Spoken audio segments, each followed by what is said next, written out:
Assalamualaikum warahmatullahi wabarakatuh. Saya Tri Amelia Husna, asal sekolah SD Negeri 28 Woja, calon guru penggerak Angkatan 10 Kabupaten Dompu, Nusa Tenggara Barat. Izin saya ingin mempresentasikan koneksi antar materi modul 1.1, kesimpulan dan refleksi pemikiran Ki Hajar Dewantara. Adapun pertanyaan refleksi yang pertama adalah, apa yang Anda percaya tentang murid dan pembelajaran di kelas sebelum Anda mempelajari modul 1.1? Sebelum mempelajari modul 1.1, saya memiliki kepercayaan bahwa murid yang pintar adalah murid yang nilai ulangannya bagus. Dan agar murid pintar, murid harus mendengarkan apa yang disampaikan guru. Pada pembelajaran di kelas, biasanya saya menggunakan model pembelajaran cooperative learning, yang kegiatannya dilakukan oleh semua siswa. Saya mengamati, selama proses berlangsung, tidak semua siswa aktif, baik dalam diskusi kelompok maupun dalam presentasi dan tanya jawab, sehingga hanya sebagian siswa saja yang aktif, dan siswa lainnya menunjukkan sikap yang pasif. Saya tidak pernah mengidentifikasi minat dan bakat anak sebelum memulai pelajaran, karena saya beranggapan bahwa bakat dan minat cenderung diasah dan diarahkan dalam kegiatan ekstrakurikuler dan kokurikuler.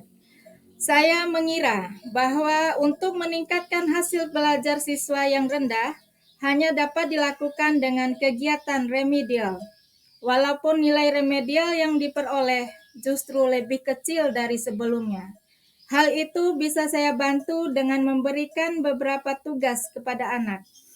Apabila tugas yang saya berikan tidak dikumpulkan tepat waktu, saya akan memberikan hukuman dengan menambah tugas awal dengan tugas lainnya. Dan saya baru menyadari bahwa apa yang telah saya lakukan dapat membuat murid merasa terbebani dan menurunkan motivasinya mengikuti kegiatan pembelajaran di kelas.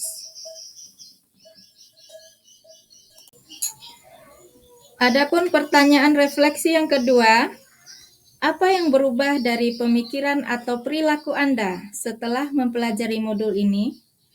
Setelah saya mempelajari modul ini, saya baru memahami filosofi pendidikan Ki Hajar Dewantara, di mana menurut beliau bahwa tujuan pendidikan yaitu menuntun segala kodrat yang ada pada anak, agar mereka dapat mencapai keselamatan dan kebahagiaan yang setinggi-tingginya, baik sebagai manusia maupun sebagai anggota masyarakat. Oleh karena itu, pendidik hanya dapat menuntun tumbuh atau hidupnya kekuatan kodrat yang ada pada anak, agar dapat memperbaiki lakunya, bukan dasarnya. Semua anak memiliki keunikannya masing-masing. Proses pembelajaran yang dapat mengakomodir kebutuhan belajar murid akan menciptakan pembelajaran yang lebih bermakna. Saya menyadari zaman sudah berubah. Murid kita sekarang adalah generasi Z yang hidup di tengah-tengah kecanggihan teknologi. Saya menyadari saya bukan satu-satunya sumber belajar bagi mereka. Banyak sumber belajar lain yang bisa dimanfaatkan sesuai dengan minat dan bakat murid. Namun, saya berupaya untuk selalu menuntun mereka sebagai fasilitator dan menempatkan murid menjadi subjek dalam pembelajaran untuk mencari dan membangun pemahamannya sendiri. Saya tidak boleh hanya berfokus pada kemampuan kognitif saja, tetapi juga harus dapat mendampingi murid mengembangkan kemampuan sosial emosionalnya. Dengan memahami filosofi pendidikan Ki Hajar Dewantara, saya mulai merencanakan pembelajaran sesuai kebutuhan murid dan membantu murid menjadi manusia yang merdeka. Murid sebagai individu yang unik, berbeda satu dengan yang lain, berhak mendapat tuntunan yang tepat, sehingga murid dapat mencapai keselamatan dan kebahagiaan. Adapun pertanyaan refleksi yang terakhir, Apa yang dapat segera Anda terapkan lebih baik agar kelas Anda mencerminkan pemikiran Ki Hajar Dewantara? Yang dapat saya terapkan lebih baik agar kelas saya mencerminkan pemikiran Ki Hajar Dewantara adalah dengan menyadari bahwa masing-masing murid adalah individu yang unik dan istimewa.